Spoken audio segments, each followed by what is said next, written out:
لا حول ولا قوة إلا بالله العلي العظيم. أعوذ بالله السميع العليم من الشيطان الرجيم. بسم الله الرحمن الرحيم.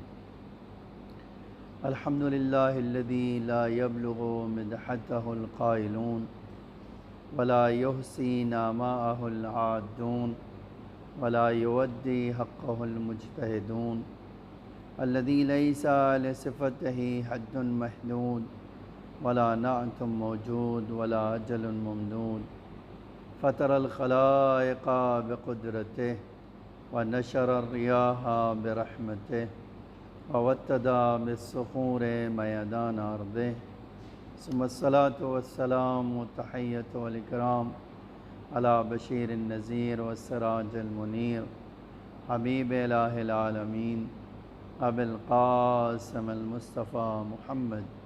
اللهم صل على محمد وآل محمد وعلى آله الطيبين الطاهرين المعصومين المظلومين الغر الميامين، لا سيما الإمام المبين بقية الله في الأرضين الحجة الثاني عشر الإمام المهدي المنتظر صلوات الله وسلامه عليه. أما بعد، فقد قال رسول الله صلى الله عليه وآله وسلم في دعائه: اللهم قوني فيه على إقامة أمرك وأعزقني فيه حلاوة ذكرك وأوزعني فيه لأداء شكرك بكرمك واحفظني فيه بحفظك وسترك یا ابصر الناظرین۔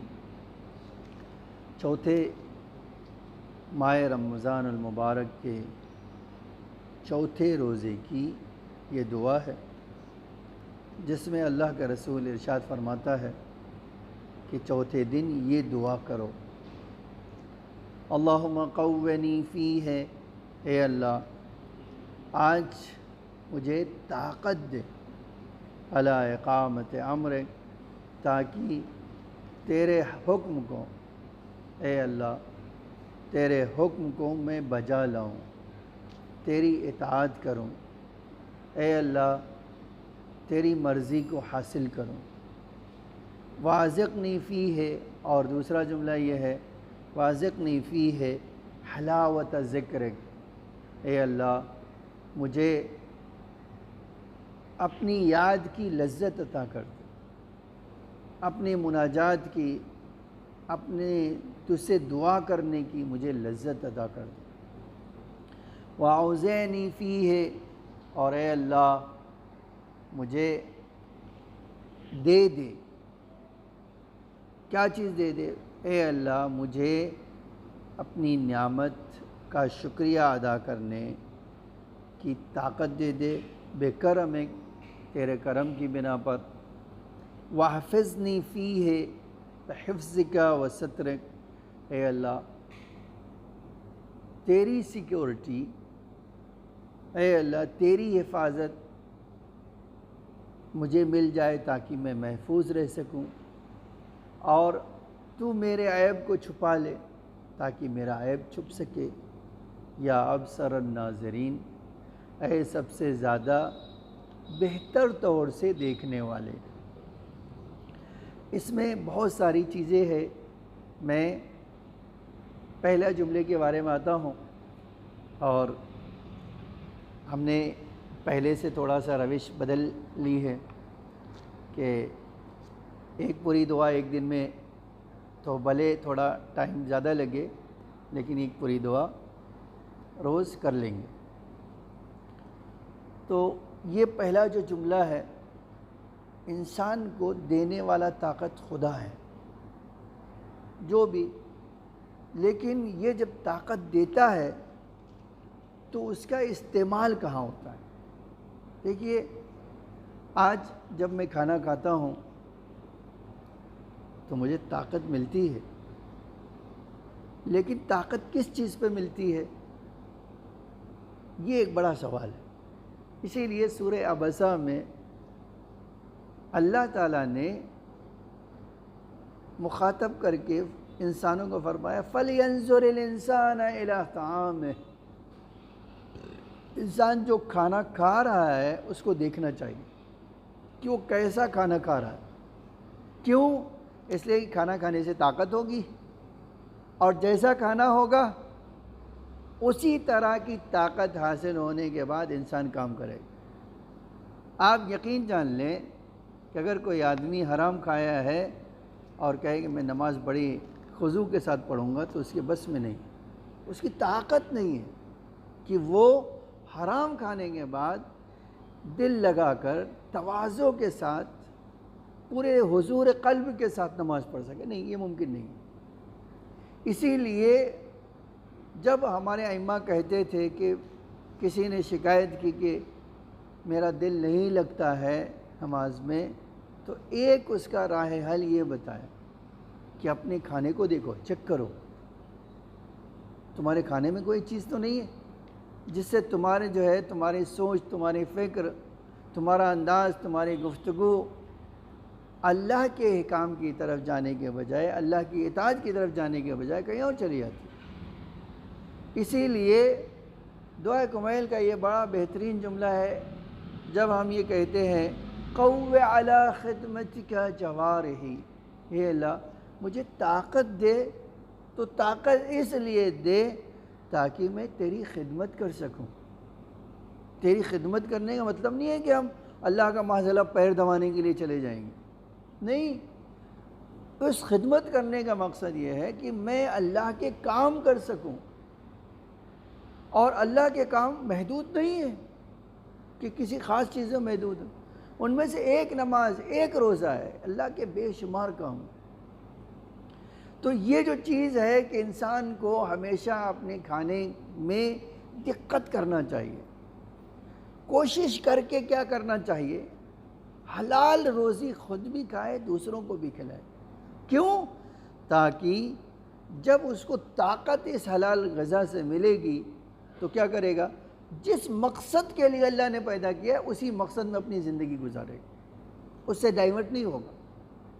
لیکن اگر اس نے کھانے پینے میں احتیاط نہیں کی تو کیا ہوگا، یقین جانیں پھر اس صورت میں وہ طاقت تو حاصل کرے گا، لیکن طاقت کس کے اوپر؟ فساد کرنے کے اوپر، گناہ کرنے کے اوپر، برائی کے اوپر، اللہ کے راستے سے دور، شیطان کے راستے کے لیے. یہ بات آپ یقین جان لیں کہ اگر کسی کو اللہ سے چاہیے مدد، اور جیسا کہ دعائے کمیل میں کہا ہے قوّ علی خدمتک جوارحی، اے اللہ میرے اس بدن کے اعضاء کو اپنی خدمت کے لیے طاقتور بنا دے. اور اگر یہ چیز میں نہ کر سکوں تو مجھے طاقت کی کیا ضرورت ہے. ہمارے بزرگ علماء میں سے کسی کی آنکھ کا آپریشن ہوا تو ڈاکٹر نے کہا کہ 1 مہینے تک قرآن یا کوئی کتاب نہیں پڑھنا. تو اس عالم نے پلٹ کے کہا ڈاکٹر صاحب مجھے آنکھ چاہیے قرآن پڑھنے کے لیے، مجھے آنکھ نہیں چاہیے کسی اور کام کے لیے، مجھے تو آنکھ چاہیے اس لیے کہ قرآن پڑھ سکوں. اور آپ کہہ رہے ہیں پورے مہینے قرآن نہیں پڑھنا. نہیں، یہ نہیں ہو سکے گا مجھ سے. آپ دیکھو یہ کیا ہے، اس کا مطلب جب میں ایمان رکھتا ہوں، میں یہ جانتا ہوں کہ مجھے طاقت چاہیے تاکہ اللہ کے حکم کو انجام دے سکوں. تو ایک چیز کیا ہے، میں اللہ سے مدد مانگوں. اب روزہ رکھ رہا ہوں، روزے کے بعد افطار کروں گا، سحری کروں گا. یہ سحری اور افطار کیوں کروں؟ اس لیے کروں تاکہ اے اللہ دوسرے دن پورے دن بھوکا رہ سکوں، پیاسا رہ سکوں، اور مجھے روزہ رکھنے میں تکلیف نہ ہو. یہ کیا آپ یہ اللہ سے مانگ رہے ہیں. آج بہت سارے لوگوں کو دکھائی دے گا یہ کہتے ہوئے روزہ بہت لگ رہا ہے. روزہ نہیں لگ رہا ہے میرے بھائی، آپ نے خدا سے وہ مدد نہیں مانگی جس مدد کی بنا پر اللہ کیا ہے، آپ کو وہ طاقت دے دے کہ بڑے آرام اور سکون کے ساتھ ان چیزوں کو برداشت کر سکتے. تو ایک جملہ یہ ہے. اور دوسری بات دیکھیے، ہمارے وہاں ایک مسل ہے اور بہت مسل مشہور ہے. وہ کیا ہے، وہ گاؤں کی مسل ہے لیکن میں سمجھا دیتا ہوں. آپ بازار لگانا چاہتے ہیں تو جو یہ کسان ہیں ان کو باندھ کے لا کر بازار میں کھڑا کر دیجئے تو بازار نہیں لگے گی، بلکہ کیا ہے، ان کو ان کے لیے سہولت فراہم کیجیے، اچھے بیٹھنے کی جگہ فراہم کیجیے، وہ کیا ہے، خود بخود اپنی سبزی بیچنے کے لیے آ جائیں گے، ہے نا، یہی تو ہے۔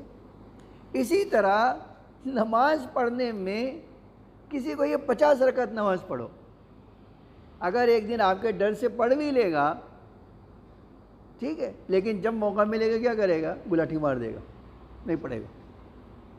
کیوں؟ اس لیے کہ اس کو جب تک اس کام میں مزہ نہیں آئے گا اس کا دل نہیں لگے گا۔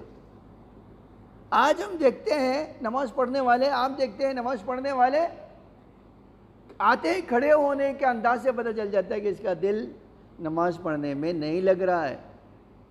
اس کی تکبیر بتا دیتی ہے، اس کا ذکر بتا دیتا ہے، اس کے کھڑے رہنے کا انداز بتا دیتا ہے کہ یہ نماز پڑھنا نہیں چاہتا، یا تو سوسائٹی کے ڈر سے، یا ماں باپ کے ڈر سے، یا کسی کے ڈر سے آ گیا۔ اسی لیے ایک جملہ بڑا اچھا حدیث میں ہمارے سیرت امام علی علیہ السلام پایا جاتا ہے کہ ایک امام مسجد کوفہ میں بیٹھے ہوئے تھے، ظاہراً دیکھا ایک آدمی نماز پڑھنے کے لیے آئے اور فاسٹ نماز پڑھ لی، تیزی سے اس نے نماز پڑھ لی، نماز پڑھ کے جانے لگا۔ امام نے اس کو بلایا، فرمایا نماز اس طرح پڑھی جاتی ہے جیسا تم نے پڑھا ہے؟ تو اس نے کہا کہ نہیں، اچھا میں آرام سے پڑھ لیتا ہوں۔ اب گیا، اب تو ڈر گیا کہ اگر میں کہوں گا یہی نماز ہے تو کہیں ابھی، تو گیا بڑے آرام اور سکون سے نماز پڑھ لیا، جانے لگا۔ امام نے پھر سے بولا، پہلی نماز اچھی تھی یا دوسری؟ تو اس نے کہا کہ اگر سچ کہوں تو پہلی نماز اچھی تھی۔ تو پوچھا کیوں؟ کہا اس لیے کہ دوسری نماز آپ کے ڈر سے پڑھا ہے میں نے، اللہ کے لیے نہیں پڑھا ہے۔ یہ ایک مثال ہے، کس بات کے لیے؟ کہ اگر آپ کو مجھے نماز میں عبادتوں میں لطف نہیں آیا تو میں بہت دن تک وہ کام نہیں کر سکوں گا۔ جب موقع ملے گا میں ہاتھ چھڑا دوں گا، اپنی گردن سے اتار دوں گا، لوگوں کے سامنے پڑھوں گا، اکیلے میں نہیں پڑھوں گا۔ مسجد میں اگر آ گیا تو پڑھوں گا، گھر میں نہیں پڑھوں گا، سفر میں رہوں گا نہیں پڑھوں گا، حضر میں رہوں گا پڑھوں گا۔ یہ ایسی صورتحال ہو جائے گی۔ اسی لیے ضروری ہے کہ آپ اور میں یہ دعا کریں کہ اے اللہ نماز پڑھنے کا شوق میرے دل میں ڈال دے، تاکہ جب نماز پڑھوں تو مجھے اس نماز پڑھنے میں مزہ آئے۔ اسی وجہ سے اب ایک بحث یہ ہے، دیکھیے کہ یہ نماز پڑھنے میں مزہ کیسے آئے گا، وہ ایک لمبی بحث ہے، اور میں نے آپ کو آج کہہ دیا کہ بہت مختصر کرنا ہے تو میں اب اس کو چھوڑ دیتا ہوں، آدھا ہوں اس بارے میں۔ تو آپ اللہ سے دعا کریں کہ اے اللہ مجھے توفیق دے کہ میں جو نماز پڑھ رہا ہوں اس میں مجھے مزہ ملے، لطف آئے، میرے اندر شوق پیدا ہو۔ آج کبھی آپ سوچتے یا نہیں سوچتے کہ کیسے لوگ تھے؟ میں نے جناب عمار، ابو ذر اور ان کے بارے میں دیکھا، کہتے تھے آج کی رات رکوع کی رات، یعنی کیا ہے رکوع کی رات؟ پوری رات رکوع میں رہیں گے وہ۔ آج کی رات سجدے کی رات، پوری رات سجدے میں رہیں۔ تو آپ بتائیے جس کا دل نہ لگتا ہو اس کو کوئی رات بھر جو ہے سجدے میں جھکا سکتا ہے؟ تو آپ کبھی سوچئے کہ یہ جو صحابہ تھے ان کو کیسے عبادت کی لذت تھی کہ پوری رات سجدے میں گزار دیتے، پوری رات رکوع میں گزار دیتے۔ اور آج ہم سے اگر کہا جائے کہ نماز جب پڑھ دو، کہتے آدھی رات کو اٹھنا پھر 11 رکعت پڑھنا، اس کا مطلب کیا ہے؟ اس کو عبادت میں مزہ نہیں مل رہا ہے۔ اگر اس کو عبادت میں مزہ ملتا تھا تو یہ کام نہیں کرتا۔ اسی لیے یہ دعا بہت اہمیت کے حامل ہے کہ میں کیا کروں۔ آپ کبھی سوچئے یہ قرآن میں یوں ہی نہیں اللہ نے کہہ دیا ہے الا بذکر اللہ تطمئن القلوب۔ دیکھو اگر اپنے دل کو مطمئن کرنا چاہتے ہو، اپنے دل کو سکون پہنچانا چاہتے ہو، تو سکون کہاں سے ملے گا؟ کھانے پینے سے سکون نہیں ملے گا، بہت بڑے آدمی بن جانے سے سکون نہیں ملے گا، بڑے اچھے گھر میں رہنے سے سکون نہیں ملے گا، بڑی اچھی گاڑی میں سوار ہونے سے سکون نہیں ملے گا، نرم نرم گدے پہ سونے سے سکون نہیں ملے گا. ورنہ آج کیا ہوتا، بڑے بڑے لوگ جو ہے نا دوا کھا کے نہیں سوتے تھے، ان کے پاس بستر بہت اچھا ہے، ایئر کنڈیشن لگا ہوا ان کے گھر میں، نیند نہیں آ رہی ہے. کیوں؟ اس لیے کہ وہ سوچتے ہیں کہ یہ دنیا کی چیز ہمیں سکون پہنچا رہی ہے. سکتی اللہ کرے نہیں، یہ تمہیں سکون نہیں پہنچا سکتی. اگر کوئی چیز سکون پہنچا سکتی ہے تو وہ اللہ کی یاد ہے تو جو تمہیں سکون پہنچا سکتی. اسی لیے یہ دعا جتنا گڑ گڑا کے مانگیں، اے اللہ مجھے اپنی یاد کی لذت عطا کر دے. آپ دیکھو، میں نے ایک واقعہ پڑھا، دعائے مشلول. دعائے مشلول آپ پڑھیے. دعائے مشلول کس کے لیے ہے؟ اس آدمی کے لیے ہے جس کو جو ہے ساری دنیا سے مایوسی حاصل ہوئی ہو اور پریشان اور بے چین ہو. اس لیے کہ وہ آیا ہی کس لیے؟ دعائے مشلول آئی کس لیے؟ ایک بچہ باپ کی بد دعا سے اپاہج بن گیا، ہاتھ پیر کام نہیں کر رہا ہے، ایک پورا سائڈ بیکار ہو گیا. اب جب بیکار ہو گیا تو کوئی ڈاکٹر کے پاس آج بھی علاج نہیں ہے. پیرالائز ہو گئے تو علاج نہیں ہے. آپ کہیں دھیرے دھیرے ریکور ہوگا، اسے کتنے سال لگے گا پتہ نہیں ہے، مر جائے گا تو بھی ریکور ہوگا یا نہیں یہ بھی پتہ نہیں ہے. اب وہ کیا کرے؟ باپ سے بولا میرے لیے بد دعا کیا، اسی طرح دعا کر دو. باپ نے کہا دعا کریں گے. لیکن جب وہ مکے آ رہے تھے دعا کرنے کے لیے راستے میں انتقال ہو گیا. اب تو دعا کرنے کا راستہ ہی بند ہو گیا. اب آیا یہ آدمی، میں ایک جملے کی طرف آنا چاہتا ہوں، بس ایک جملے میں کہ وہ آیا تڑپ تڑپ کے کہہ رہا تھا کہ اے اللہ مجھے معاف کر دے، میرا بدن ٹھیک کر دے. امام علی صاحب نے امام حسن سے یا امام حسین سے کہا بیٹا دیکھو کون یہ اس طرح تڑپ تڑپ کے دعا کر. بلایا تو پتہ چلا ایک لڑکا ہے جس کو باپ کی بد دعا نے فالج مفلوج کر دیا ہے. اب اس لڑکے کو امام نے یہ دعا سکھائی اور وہ ٹھیک ہو گیا. میں وہ نہیں، مجھے ایک عالم کہتے ایک بار میں ایک سفر میں گیا اور راستہ بھٹک گیا. اب جب راستہ بھٹک گیا تو ظاہر سی بات ہے، دیکھیے آج کی طرح تو ہے نہیں کہ آپ نے نیویگیشن چالو کیا، میپ چالو کیا، ادھر سے ادھر چلے جاؤ. یہ تو کوئی تھا نہیں. اس زمانے میں کیا تھا، وہ ستارہ دیکھ کے راستہ طے کرتے تھے کہ مجھے کدھر جانا ہے، کیونکہ ہر طرف جنگل بیابان ہے، کوئی روڈ تو بنا نہیں آپ کو اپنے مقصد کی طرف. اب رات تہنا، جب تاریکی رات کی بڑھی اور جنگل میں آواز آنے لگی شیر کی، جانوروں کی، تو آدمی کیا ہے، پھر انسان کو یاد ہے کہ اے اللہ اگر مجھے تو نے نہیں بچایا تو کون بچائے گا؟ یہاں تو کوئی مدد کرنے والا نہیں. کہا میں نے دعائے مشلول نکالی اور ایک دھیمی لائٹ میں، اب کیسی لائٹ تھی وہ بھی کہتے چاند کی، پڑھنا شروع کیا. اور جب اس جگہ پہنچا، یا رفیق و یا شفیق، اے محبت کرنے والے، اے دوست، ایک دوست کو اس ڈراؤنے ماحول سے باہر نکال دے. کہتے خدا کی قسم پتہ نہیں اس وقت میرا دل جو ہے کیا تھا، یا اس دعا پڑھنے میں کیسا شوق تھا کہ مجھے یہ احساس نہیں ہوا کہ میری آنکھوں سے آنسو نکل کر کتاب پہ گرے اور کب صبح ہو گئی، مجھے پتہ ہی نہیں چلا.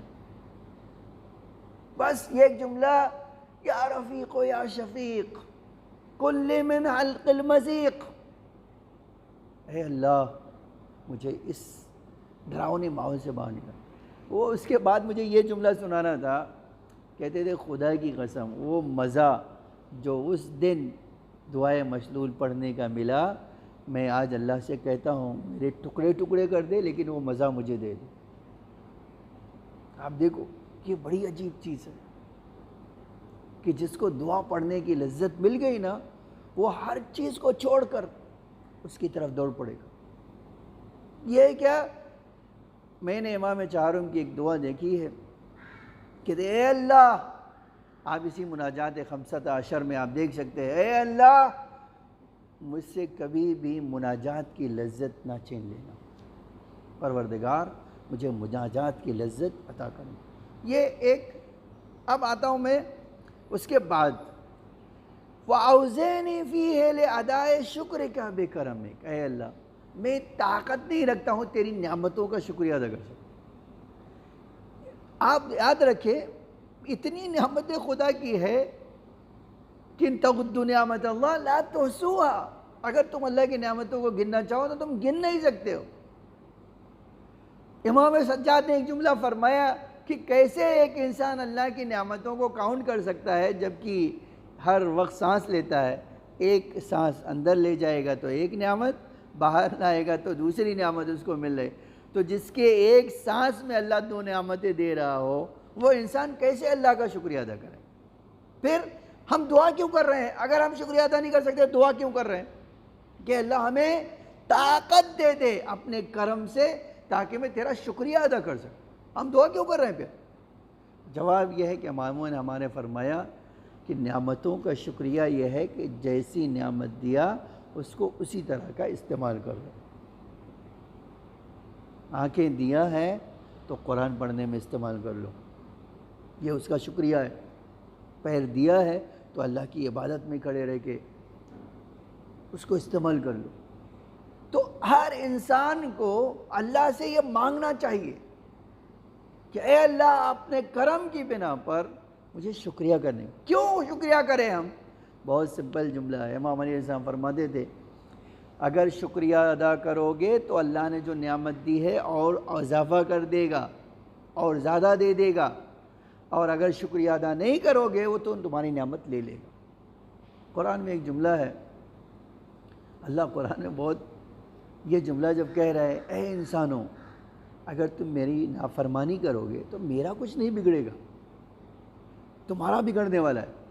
کیوں؟ کیا بگڑنے والا ہے؟ کہ میں کیا کروں گا؟ تمہیں موت کی آغوش میں ڈالوں گا، ایک دوسرا انسان پیدا کر دوں گا۔ کتنا سمپل ہے خدا کے لیے، کتنا آسان ہے کہ اگر میں نے اس کی مخالفت کی، گناہ کیا، کیا کرے گا؟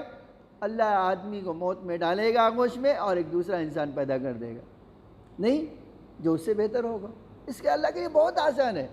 اسی لیے ہر انسان کو چاہیے کہ جب وہ اللہ کی نافرمانی کر رہا ہے تو سوچ لے اس کام سے کہیں اللہ مجھے بدل کر کہیں اور بھیج دے گا، میری جگہ کسی اور کو نہیں دے دے گا۔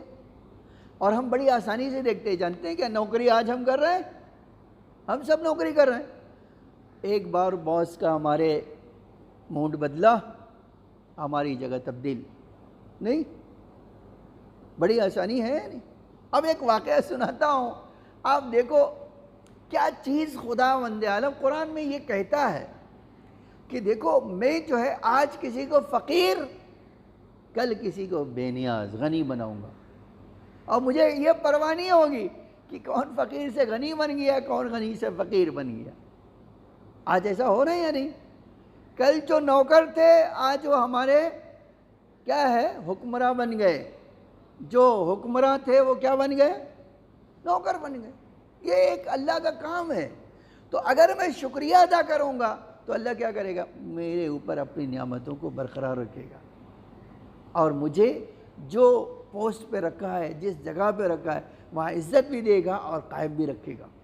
اور اگر نہیں کیا میں نے خدا کا شکریہ، میں نے اس کی نعمتوں کا شکریہ ادا نہیں کیا، تو آپ بہتر جانتے ہیں کہ اللہ کیا کرے گا۔ اسی لیے پیغمبر کہہ رہے ہیں ماہ مبارک کے چوتھے دن یہ دعا کرو کہ اللہ مجھے طاقت دے دے تاکہ میں اس کا شکریہ ادا کر سکوں۔ اور چوتھا جملہ جس کی سب سے زیادہ ضرورت مجھے اور آپ کو ہے، آج میں خالی جب نیوز سنتا ہوں کہ ہر آدمی کورونا جو ہو گیا وہ چھپا رہا ہے، گورنمنٹ کہہ رہی چھپاؤ نہیں، بتاؤ تاکہ ہم تمہارا علاج کر سکے، اور یہ چھپا رہا ہے۔ کیوں؟ اس لیے چھپا رہا ہے کہ کہیں لوگ میرا بائیکاٹ نہیں کر دے، میرے ساتھ اٹھنا بیٹھنا چھوڑ دے، مجھے بھگا دے اپنی جگہ سے۔ یہ عجیب بات نہیں ہے؟ جبکہ یہ نہیں کرنا چاہیے۔ آپ بیمار ہو تو جلدی سے جاؤ علاج کے لیے تاکہ جلدی ٹھیک ہو جاؤ، لیکن انسانوں میں کیا خوف بیٹھ گیا ہے، اس خوف کی بنا پر ہر آدمی چھپانا چاہ رہا ہے۔ اگر خدا نخواستہ کسی کو ہے تو بتانا نہیں چاہ رہا ہے۔ کیوں؟ یہ تو آپ کا کوئی قصور نہیں ہے اس میں۔ ایک مرض آنا، لگ جانا، آج کوئی آدمی جان بوجھ کے تو نہیں مریض بننا چاہتا ہے، تو اب آپ سوچئے کہ جب ہم ایک چھوٹی سی ایک بیماری ایسی آ گئی جو لوگ عیب سمجھ رہے ہیں، اس کو چھپانے کے لیے کتنی کوشش کر رہے ہیں، تو اگر ہمارے گناہ سب کو پتہ چل جائیں تو ہم کیا کریں گے؟ کوئی آدمی منہ دکھانے کے لائق رہے گا؟ کہہ رہے دیکھو اتنا بڑا امامہ پہنے ہوئے جھوٹے ہیں، دیکھو اتنے نمازی ہیں وہ فلاں کا ہڑپ کر کے بیٹھے ہیں، دیکھو یہ فلاں مؤذن صاحب ہیں اور یہ کام کر کے آئے ہیں۔ منہ چھپانے کے لائق، کہیں دکھانے کے لائق رہیں گے؟ اور عجیب چیز ہے، اسی لیے سب سے زیادہ جو مجھے اور آپ کو ضرورت ہے نا، وہ اللہ مجھے میرے عیب کو چھپا لے، اللہ میرے اور آپ کے عیب کو چھپائے رکھے۔ اسی لیے دعاؤں میں ہمارے، آپ چاہے دعائے ابو حمزہ سمالی پڑھ لیجئے، دعائے افتتاح پڑھ لیجئے، دعائے کمیل پڑھ لیجئے۔ یہ ایک جملہ دعائے کمیل کا قیامت کا ہے، کم من ثناء جمیل لست اہلا لہ نشرتا، کم من قبیح اسررتا۔ اے اللہ کتنی میرے گناہ ہیں، میری برائیاں ہیں، تو نے چھپا کے رکھی، کسی کو پتہ بھی نہیں۔ اور اے اللہ کتنی میرے پاس اچھائی نہیں ہے، تو نے کیا کیا ہے؟ تو نے لوگوں کو دلوں میں میری اچھی شکل و صورت، اچھا نام بنا دیا ہے۔ یہ بڑی عجیب بات ہے کہ ہم تو اس لائق نہیں تھے۔ امام کہہ رہے ہیں دعائے کمیل میں، کم من ثناء جمیل، اے اللہ تو نے میرے لیے تعریف کروا دیا لوگوں سے، جبکہ میں اس کا لائق نہیں ہوں، میرے اندر وہ خصوصیت نہیں ہے۔ یہ تو تیری مہربانی سے کیا ہو گیا ہے کہ لوگ میری تعریف کرنے لگے۔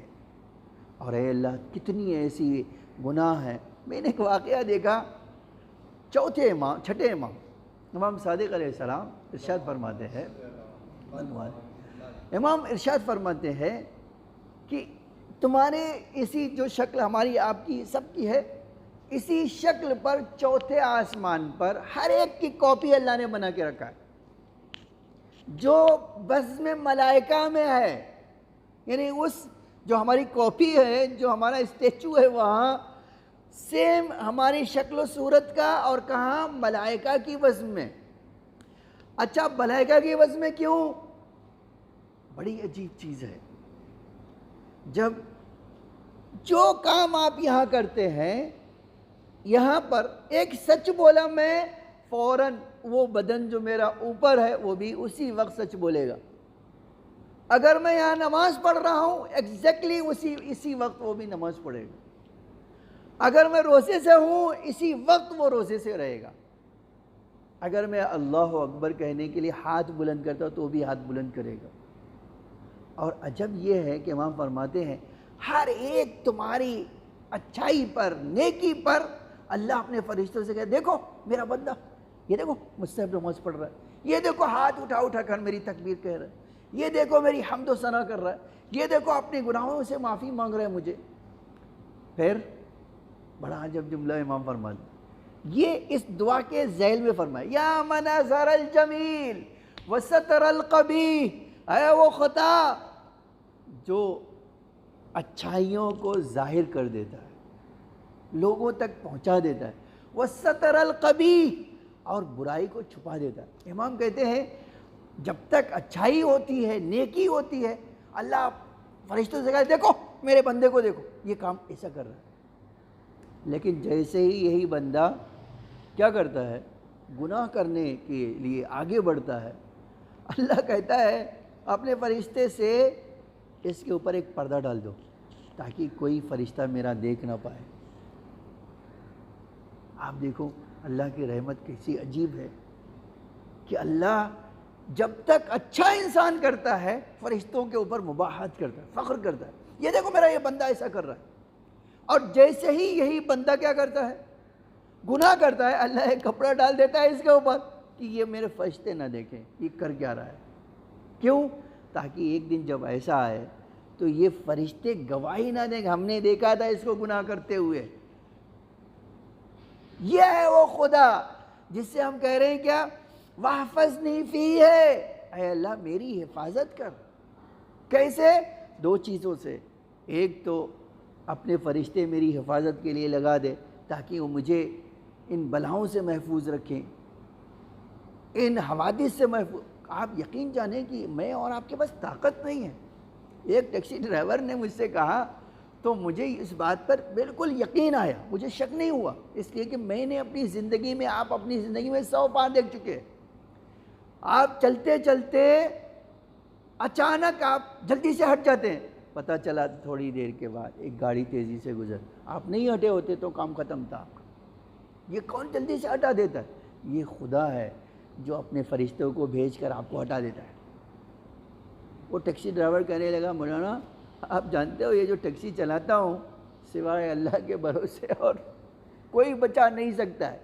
ایسا کہا کہ اس نے اچانک کر لیا ایک تیزی سے گاڑی آ کے، لیکن اس نے کیا کیا؟ دیکھو اللہ جو ہے اس کو بچانا چاہتا ہے، اسے پہلے سے موڑ دیا کسی اور طرف، اور سارے کے سارے لوگ چیخ پڑے، شوٹ آؤٹ ان کے منہ سے نکل آئے، اوہ کیوں؟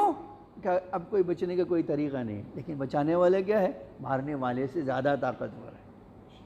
آپ یاد رکھیں، تو جو خدا ہماری حفاظت کے لیے فرشتوں کو بھیجتا ہے، اگر وہ ہمیں چھوڑ دے، اگر وہ ہمارے عیب کو لوگوں کو بتا دے، اور کبھی کبھی اللہ جو جانتے ہیں چوروں کو پکڑوا دیتا ہے، جانتے ہیں کیوں؟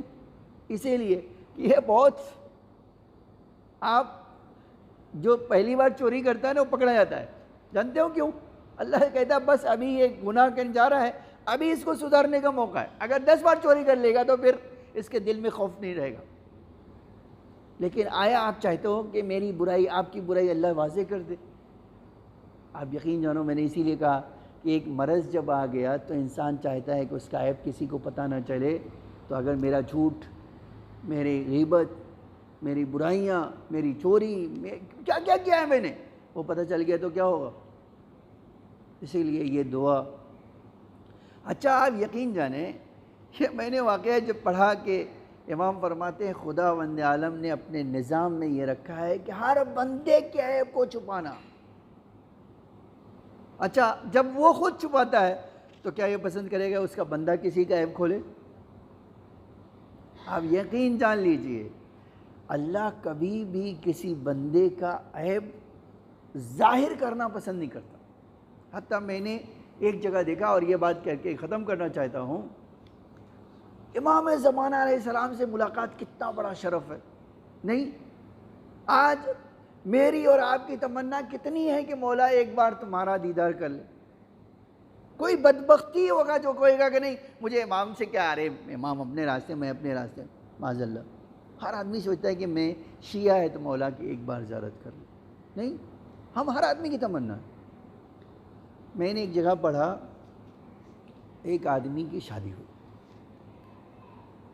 شادی جب ہوئی تو وہ بیوی کے پاس گیا تو بیوی تھر تھر کانپ رہی تھی۔ اسے کیا ہوا؟ تو اس نے کہا اگر میں بتا دوں گی تو میری آبرو چلی جائے گی، اگر نہیں بتاؤں گی تو آپ کا حق مارا جائے گا، تو مجھے تو بہرحال بتانا ہے، آپ چاہے مار ڈالیے یا چاہے جو کیجیے۔ بتا دیا اس نے کہ میں نے آپ کے سے شادی کرنے سے پہلے گناہ کیا، ابھی آپ کی مرضی، میں آپ کے پاس آ گئی ہوں، میرے باپ نے شادی کر دی، مجھے موقع تو تھا نہیں کہ میں آپ کو بتاتی، بہر آپ شادی کر دی، آپ کے پاس آ گئی ہوں اور میں گناہ کیا ہے۔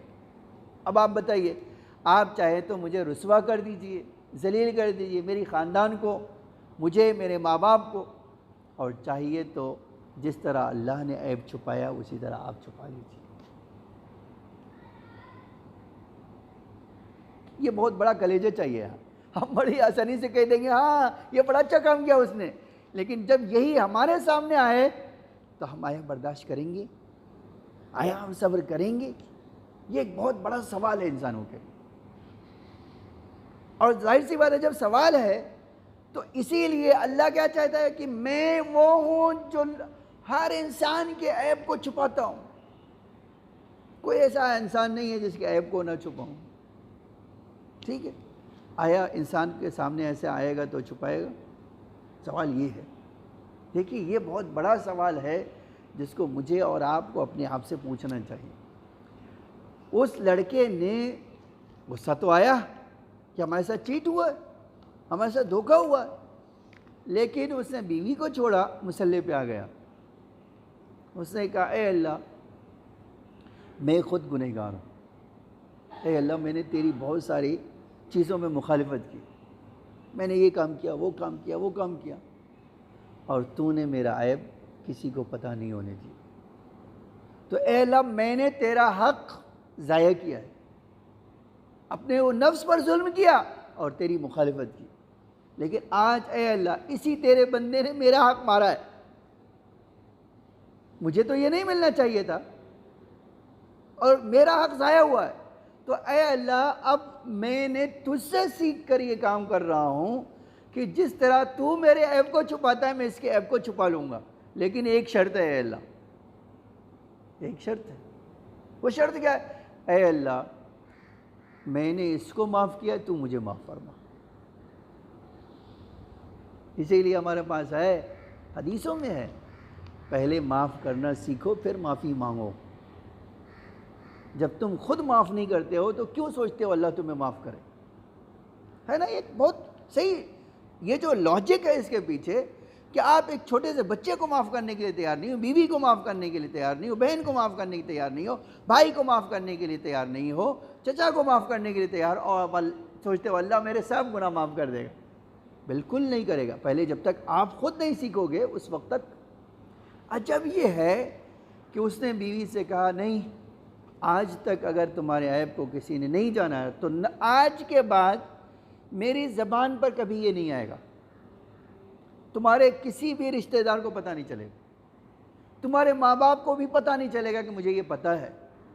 پتہ ہے تمہیں آپ کو، اس واقعے کے بعد امام زمانہ علیہ السلام سے ملاقات ہوئی۔ کس سے ملاقات ہوئی؟ امام سے۔ جب لوگوں نے پوچھا کہ آخر آقا کا دیدار تمہیں ہوا کیوں، کون سا شرف تمہارے پاس ہے، تو اس سے بڑا عجب جملہ فرمایا، کہا میرے پاس کوئی شرف نہیں ہے، میں نے اللہ کی وہ صفت اپنا لی جس کو ستار العیوب کہتے ہیں۔ جب اللہ کی میں نے یہ صفت اپنا لی اپنے اندر تو امام کا دیدار ہوا۔ امام نے فرمایا تیرے جیسا بندہ چاہیے جو ریئل انسان ہو۔ اب آپ یہ دعا کا جملہ پڑھیے اور کہیے اے اللہ تو میری حفاظت فرما، اور اے اللہ تو میرے عیبوں کو چھپا لے۔ آپ دیکھیے اس کے بعد ایک جملہ ہے اور آخری جملہ یہی ہے، یا ابصر الناظرین، اے وہ خدا جو سب سے زیادہ اپنے بندوں کو دیکھنے والا ہے، سب سے زیادہ۔ آپ سوچئے کہ ہمارے پاس آنکھیں ہیں، پیچھے نہیں دیکھ سکتے کیا ہو رہا ہے، لیکن خدا کے وہاں ہر چیز دکھائی دیتی، کوئی چیز ایسی نہیں ہے جو چھپی رہا ہے۔ آپ دیکھو اماموں کی سیرت کیسی ہے، آپ دیکھو آقا حسین کو دیکھ لو، باقی اماموں کو دیکھ لو، جیسے ہی کسی نے کہا مولا میرے گناہوں کو چھپا لو، میرے گناہوں کو معاف کر دو۔ آج آپ دیکھیے امام کی یہی صفت ہے، امام ہر بندے کو دیکھتا ہے وہ کیا کر رہا ہے، چاہے ہم دیوار کے پیچھے ہوں یا دیوار کے سامنے ہوں، اس سے کوئی فرق امام کے لیے نہیں پڑتا، امام دیکھتا ہے۔ لیکن کیا امام جا کر کسی کو کہتا ہے کہ یہ فلاں بندے نے یہ کام کیا؟ یہ وہ صفت ہے جو ہمیں اپنے اندر پیدا کرنا چاہیے تاکہ اللہ بھی ہمارے عیب کو چھپا لے۔ آئیے لے چلتا ہوں آپ کو کربلا۔ شب عاشور آئی تو ایک خیمے میں تلاطم تھا، بے چینی تھی۔ کسی نے پوچھا تو 1000 انسانوں کا مقابلہ کر لیتا ہے اور تو اس خیمے میں بے چین ٹہل رہا ہے، تجھے ڈر لگ رہا ہے جنگ سے؟ اس نے کہا مجھے جنگ سے نہیں ڈر لگ رہا ہے۔ پوچھا پھر کیا ڈر لگ رہا ہے؟ کہا مجھے جہنم میں جانے سے ڈر لگ رہا ہے۔ کہا جہنم اور جہنم کا تصور کیا ہے یہاں پر؟ کہا آؤ میں تمہیں دکھاتا ہوں۔ وہ لے کر امام کے خیموں کے پیچھے لایا، اور عجب جملہ ہے، جب لایا تو کہا غور سے سنو، کوئی چیز تمہیں سنائی دیتی ہے؟ جب اس نے غور سے سنا کہا ہاں ایسا لگتا ہے یہ چھوٹے چھوٹے بچے اکٹھا ہو گئے ہیں، ان کو پیاس بہت لگی ہوئی ہے، ایک خیموں سے دوسرے خیمے میں دوڑ رہے ہیں، آواز دے رہے ہیں التش التش التش، ہائے پیاس ہائے پیاس ہائے پیاس۔ کہاں یہ سنو، یہ زہرا کے بچوں کو میں نے ہی اس حال تک پہنچایا ہے، میں نے ہی ان کے خیموں کو دریا کے کنارے نہیں لگنے دیا۔ ارباب ازا، میں اس پیاس کا ذکر کرنا چاہتا ہوں آج۔ بی بی سکینہ خود روایت کرتی ہیں کہ مجھے جب پیاس کی شدت نے جا بلم کیا تو میں خیمے سے یہ سوچ کر نکلی کہ پھوپھی اماں نے بچوں کے لیے پانی ضرور بچا کے رکھا ہوگا، اگر میں پھوپھی اماں سے پانی مانگوں گی تو پھوپھی اماں مجھے ضرور سیراب کریں گی۔ ارباب ازا، تاریخ نے عجب جملہ لکھا ہے، بی بی کہتی ہے میں ایک خیمے سے دوسرے خیمے میں پھوپھی اماں کو تلاش کرتے کرتے اس خیمے میں پہنچی جہاں میری ماں رباب اور میرا بھائی علی اصغر رہتا تھا۔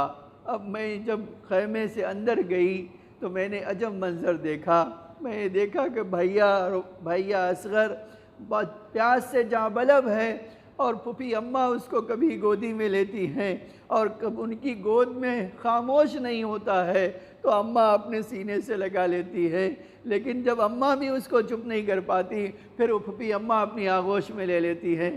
کہتی یہ منظر دیکھا اور اماں کا یہ جملہ سنا، اے بیٹا اصغر تیری ماں کیسی ہے بد نصیب ہے، تجھے 2 گھونٹ پانی نہیں پلا سکتی، اے میرے لال مجھے سمجھ میں نہیں آتا ہے کہ تجھے کیسے سکون عطا کروں۔ کہتے یہ منظر دیکھا میں وہاں سے واپس جانے لگی اور پھوپھی اماں نے پوچھا بیٹا سکینہ کسی کام سے آئی ہو؟ کہا میرے حلق میں میرے آنسو پہنچ گئے اور مجھ سے بات کرنے کو نہ ہوا، بس ایک جملہ کہا، نہیں پھوپھی اماں اب یہ منظر دیکھنے کے بعد مجھے کوئی پیاس نہیں لگی ہے، اے پھوپھی اماں ارے میں کسی مقصد سے آئی تھی لیکن بھیا کی حالت دیکھ کر اب کچھ مجھے یاد نہیں۔ الا لعنۃ اللہ علی القوم الظالمین، سیعلم الذین ظلموا ای منقلب ینقلبون۔ الہی بحق سہرا و ابیہا و بالہا و بنیہا وسر المستودع فیہا بعدد ما احاط بہ علمک۔ اے اللہ جو محمد اور آل محمد کا واسطہ ہماری اس مختصر سی عبادت کو قبول فرما، اور اے اللہ ہمارے ڈھیر سارے گناہوں کو معاف فرما۔ میرے معبود تجھے محمد اور آل محمد کا واسطہ امام زمانہ علیہ السلام کے ظہور میں تعجیل فرما، زمین کو آقا کے ظہور کے لیے آمادہ فرما، ہم سب کو آقا کے حقیقی غلاموں میں شمار فرما۔ اے اللہ ہم حاجت مند ہیں، محمد اور آل محمد کے صدقے میں ہماری حاجتوں کو قبول فرما۔ مومنین جو پریشان حال ہیں ان کی پریشانیوں کو دور فرما، جو بیمار ہیں انہیں شفا عاجل و کامل عطا فرما۔ اے اللہ جو مقروض ہیں ان کے قرضوں کو ادا فرما۔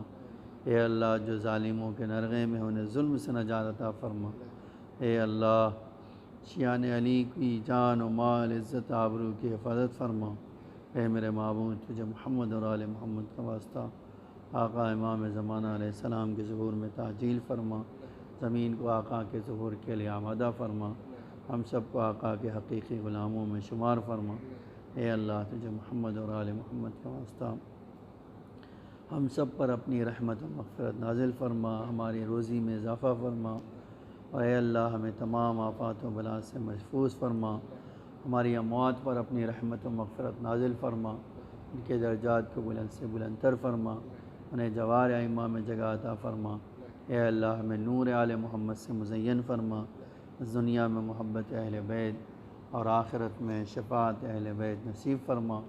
ربنا تقبل منا انک انت السمیع العلیم۔